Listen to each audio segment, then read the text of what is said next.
Yo.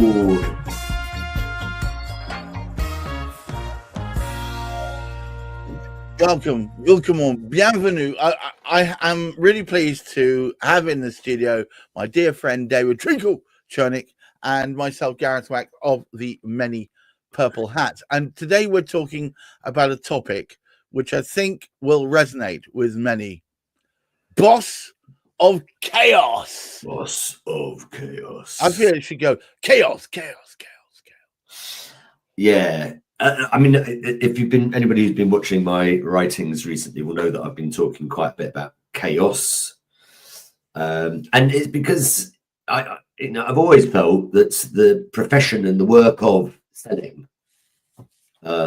is full of chaos, and you're often trying to tame or meander your way through that chaos. I've always thought it's the process of rationalizing chaos in a way. That's a very good way of putting it. The process of rationalizing chaos. And I just wanted to sort of touch on some of those sources of chaos so that people realize that it is a case of taming it or rationalizing it or, putting process to chaos. Because we have these phrases like people buy from people.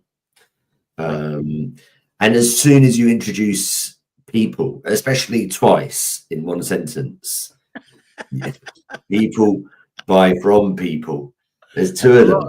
That's a lot of people. Not just one person left to their own devices to stir it all up. This is two human beings doing it, man. And it's not really just like one is serving the other. There is a buyer with a distinct role and goals and foibles and vulnerabilities and things like that, and there is a seller with the same or their own. And so straight off the bat, you've got opportunities for things to feel unplanned, for complexities to throw out all sorts of unexpected situations, feelings, occurrences.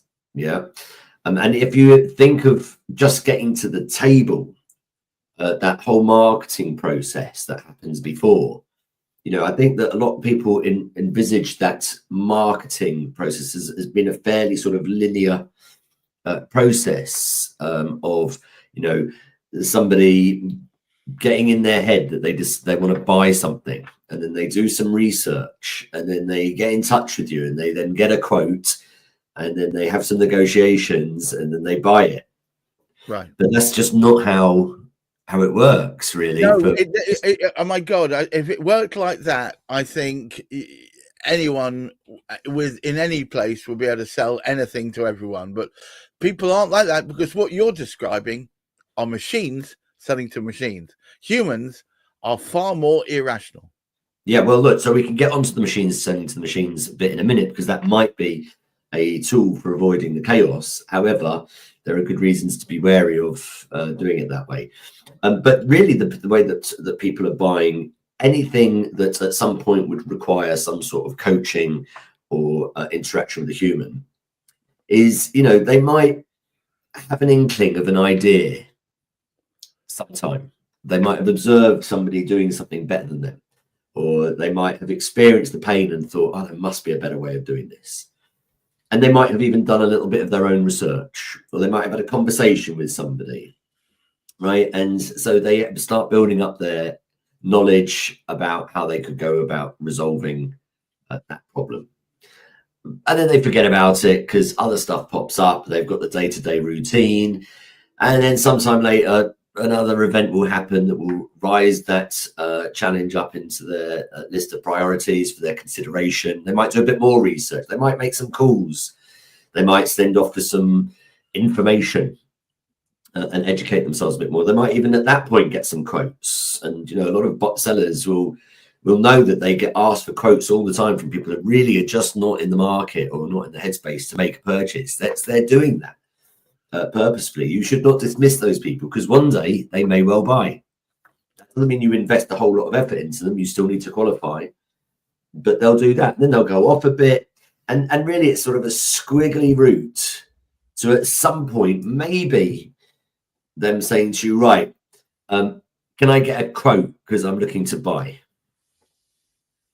And the corporations do that, individuals do that. You know, by the time you are the recipient of an invitation to tender or requested for a proposal, especially in a formal corporate setting, you know, they've already done a huge amount of thought and of the buying process before they've come to you. And that is just before they get into your pipeline. Right. The purpose really of the pipeline is to coach them into making a decision in a bit more of an organized way. Right. Okay, that's, you know, there is certainly for the seller a process which begins with some form of qualification. We've talked about that at length, you know, really sort of trying to find out that if they were to become a client, when would that be? Right. If they were to become a client, how much would they be spending? And if they were to become a client, generally, what would they be buying? Yeah, being able to qualify them to that degree so that you know that they are worth investing your time and effort into taking them through this, what we have created to be a linear process, a step by step. He's doing something. What are you typing? No. Somebody's asked me whether or not we're actually live or not, and I said yes, we're bloody live. We are live. We are live. Although you can watch these shows afterwards in catch-up mode. It's so funny. People are sending me messages on WhatsApp and saying, "I see you there. Is that pre-recorded?" No. So really, what we're trying to do in the sales part, once they're into the pipeline, is to sort of get them into some sort of linear process. Not necessarily because that is always the best way to buy. However, it is the best way to be able to do it at volume. Yeah, right. Because you cannot create a bespoke process for every one of your buyers unless you really are hardly dealing with any buyers and your business is made up of just huge, big contracts. And even then, I would perhaps steer against it because a repeatable process is something you can continuously improve. Right. Repeatable process is something that you can crawl back to when you've been taken down one of these tangents by a buyer who is a bit more chaotic in their purchasing. A repeatable process is one where the buyer has some security. Yeah, they are more likely to be able to get a predictable outcome. Right. So I just sort of wanted to touch on those things because in the life of people who are selling, particularly if selling is not their main activity, but obviously then as well, there's so much room for wasting time, false hopes, losing energy, becoming demotivated, not knowing what's going on, not knowing what to say, when to say it, and not being able to do things like forecast and not being able to do things like closing, not knowing when to pull out your objection handling. There you go. That's my pitch. Chaos. What chaos do you experience in selling? Mostly that you lay out what you think is going to be a plan with the client, you agree it with them, and then whatever point in that process, suddenly it all changes. It all gets tossed up in the air, and you either readjust or die. Yeah, and what I mean by that is the opportunity. You either reform it. I told you this morning about exactly that. I had gone in there with a preconception. I thought this is where it's going to go. It doesn't matter whether it's negative or positive. That's your preconception. And it's about, I was going to say agility, but do you know what I mean? The ability to be able to think on your feet, change direction, reformat, regroup. Now, how is that for you? Because you have previously identified as autistic. Yeah. And you attribute to your autism that it's difficult for you when plans get changed. Oh, absolutely. So I usually have a mini meltdown internally, but I've learned how to mask. which most people think is a negative, but in that kind of scenario, is a positive boon. And what I do is I mask it, I hold it in, I tell myself, you've been here before, and you will deal with this. And I give myself that little bit of personal talk.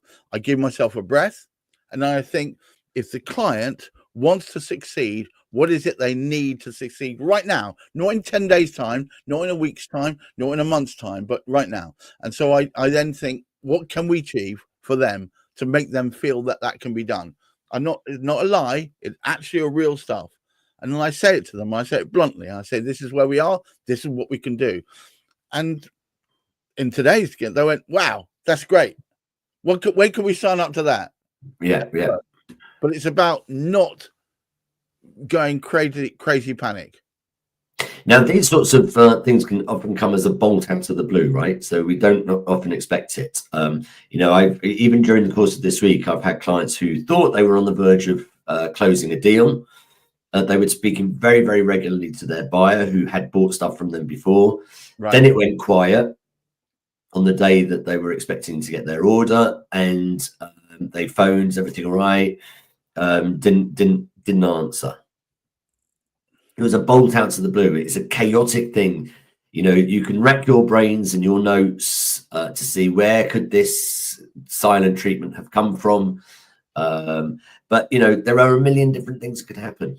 We really do not know. And oftentimes they can be nothing to do with you, the deal, or anything else. There could be something that's happened in their home life or something similar. And so if you read stuff in it too quickly and you make too quick a decision about changing direction or changing attitude, you could end up with doing yourself a disservice. Yeah. So I usually try and coax my clients to return to their sort of basic fundamentals, their first principles. Where are we on the timeline? Yeah, where are we on your linear sales process through your pipeline? Right. And quite often I find that if you take one or two steps back in that pipeline, there is a bit that is missing. For example, and very commonly in the qualification phase. So this isn't just the client this week. This is like literally all the time. Oh, they were supposed to close on this particular date, or they said, I'll let you know by Wednesday. It's now Wednesday. Where are they? And I'll have a look at their notes and we'll have a little bit of a chat. And I'll say, well, when you did the qualification, did you ask them the question, if you were to become a client, or when do you think you would start? And they go, well, not exactly. I put the date in and that's today's date. But yeah, I mean, I'll test it. Did they tell you that? Or is that what you thought? And it's a good idea if that box is missing, if you are missing the piece of information at any point whilst you're during the sales process, even when you're waiting for the deal, it's not a bad idea to pick up the phone and just say, listen, I hope you don't mind me asking. I must have forgotten to ask right at the beginning when I was supposed to be doing my qualification. But if you were to become a client, when would you want to start? Right. Yeah. And just asking that question can be very, very revealing. And not only that, but I think people want to hear that. They want to hear that you're interested enough in closing the deal, that it's a real thing, that it's not just two people having tea. So you say, look, okay, we've understood what you want trying to achieve. You understand what we can do. When would you want this to start? In your mind's eye, when would you like this service to start? And all talking that way will show your interest in progressing it. Well, I think it does even more than that. I think it helps them feel like they have control of the pacing of using any services, yours or anybody else's. So it's down to them, and it's non-judgmental. It doesn't matter if they want to start tomorrow, next week, in a year, in 10 years, never. Yeah, you're just asking them, if you were to buy this stuff, or when would it start? Yeah, so we shouldn't shy away from these sorts of things, right? And actually, we do shy away from them a lot, because some of these questions, qualification questions, are people find incredibly awkward to ask right at the outset the sales process. Yeah. But we've got to remember that before they became a sales prospect, they were in that marketing funnel. They had already probably been thinking about this stuff. They'd already been probably wallowing in the sorts of problems that these purchases might help them relieve. So this is not new to them. Yes, your relationship with them might be new, but the whole idea is not new to them. And so to ask some pointed questions either can help crystallize in their minds what they're really going for, how much they're really looking to spend, when they would want to buy it, all of that kind of stuff, what exactly they would be looking to buy. And it creates the foundation for you to have a proper conversation where you're able to say, okay, well, this is something that's a problem that's raised its head and you want to resolve it quickly. You said that if there was a solution, that actually be going for it ASAP. I mean, realistically, it takes us for our solution a month to deliver it.